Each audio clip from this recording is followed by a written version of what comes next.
So we've got next the Stock Exchange Practices and Digital Marketing, New Horizons, from Ivan Guzenko. Thank you for the introduction. Thank you once again. My name is Ivan Guzenko. I'm the co-founder of the SmartyAds company. And today I would like to talk a little bit not about our company, not about what we do, but about the future and what I think is the future of our business. So the topic is pretty interesting. It's about the stock exchange practices and digital marketing. And I would like to start without any preface, but with my thoughts on the state of the digital marketing today and what makes me think that the stock exchange and digital marketing will appear in the next maybe 1 or 2 years. So as from what I see, the digital budgets and the media owners try to build more and more relationships without the intermediaries. What I mean is that publishers try to adopt the header bidding, they try to co-op, to sell directly, not through the SSPs, not through the DSPs, but directly to the audiences and directly to the buyers who would like to buy them. So Facebook is a very good example for that, but if you will go to the United States and you will observe the biggest publishers in the United States, you will see that New York Times is already selling most of the inventory through the DLADs and not through the OpenRTB or not down the waterfall. So when I talk about more and more technology goes in-house, I mean that the technology is so open today that any buyer don't need to go to the trade desk anymore or to the DSP, but could build up a small but robust Adtech stack in-house. And it doesn't need a lot of knowledge to do. It doesn't need a lot of money to do. You could build up, a one-person company can do that and can efficiently run ads for the small business, and all you have to do is creative. Same with the publishers. With the header bidding, we can see that more and more publishers go out of the SSPs, as I told, and that's a huge shift to the market because the market is driven by the intermediaries. The B2B market, the bulk trades of traffic is driven by the intermediaries. When I'm talking about the granular targeting and that the media buying habits, if I can call that habits shift, I want to tell that more and more people don't want to buy filters. They want to buy people at the right times, at the right places, and for the right money.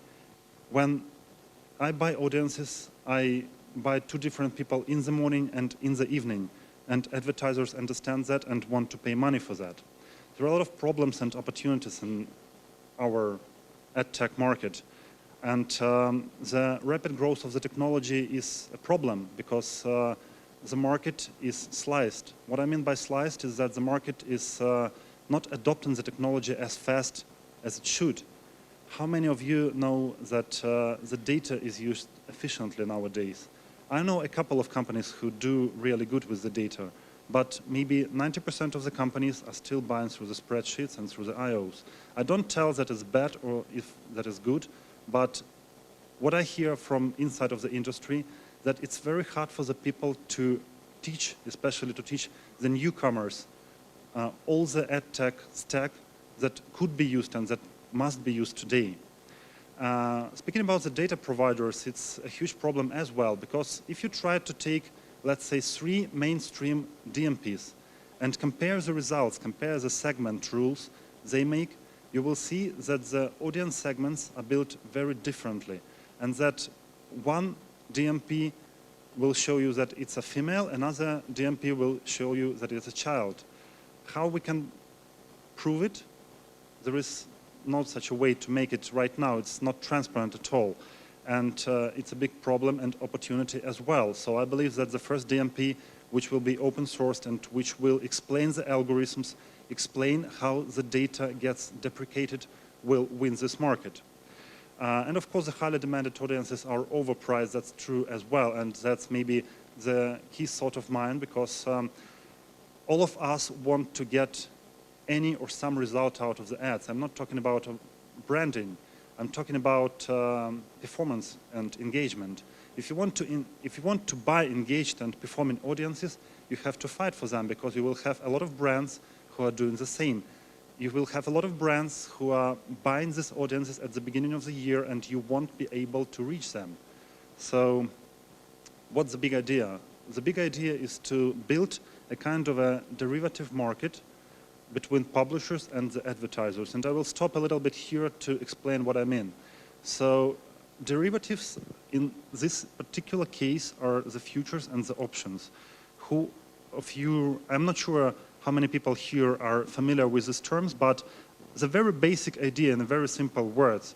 Imagine I'm a publisher and I want to sell my traffic to make for living and to grow. So I can go to SSP, I can go and make a direct deal with the advertiser, I can go to an agency, whatever.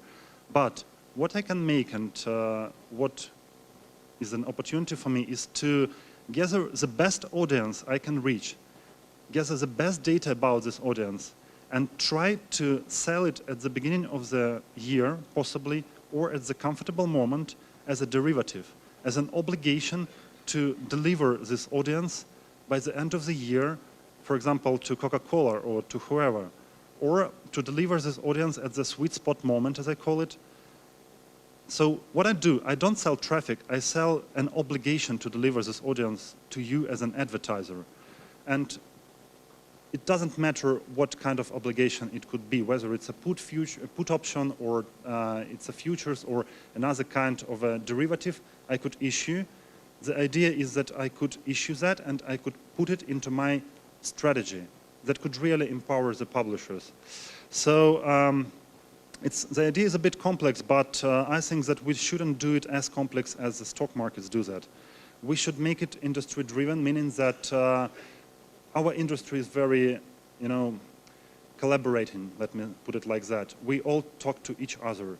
So I believe that this idea should grow in the industry and be a part of the big discussion, how we should make it and how we should do it. Same as the OpenRTB protocol, which evaluated out of the industry.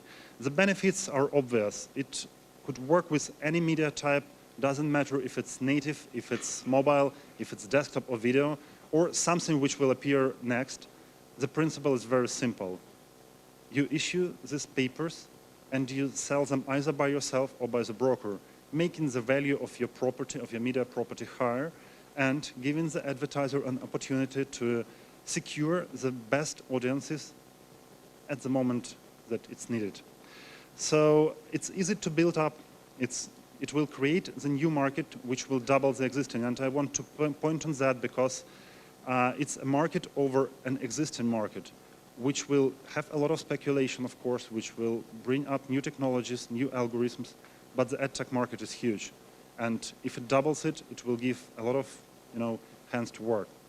So, I'm sorry, there are a lot of risks in that because the derivative market is an old market if we're talking about financial markets.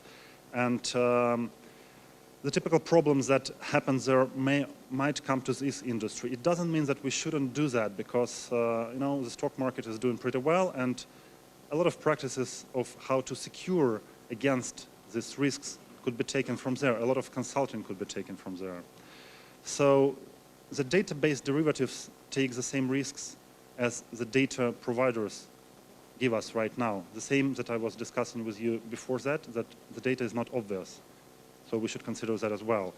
What's under the hood? Very briefly. So we're building it right now, not in SmartyAds, but in collaboration of different Adtech companies. And the technology is already in the open beta, so any one of you who want to participate can approach me afterwards and we can talk. It's blockchain-based, it's an open source stack, nothing new, and it will have the API to connect to any existing publisher and platform. That's the main goal. Who will control it? It won't be controlled by a single company. It will be controlled by the industry, same as the IAB, same as any other board of knowledge. And the idea of this board of knowledge is to make the regulations for the market that everyone will follow, because the unregulated market is not a good market. Of course, fraud will appear, but it will give the ground to a lot of new companies who will fight it. So, what about the speculation? I want to point on that because it's very arguable if speculation is good or bad in any market.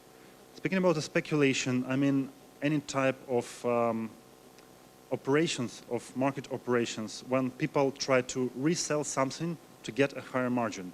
My personal opinion is that it's very good for the market because it makes the market healthy, because it drives more money, it gives more access to some commodities that are easy to buy by the brokers and easy to sell to the end audiences.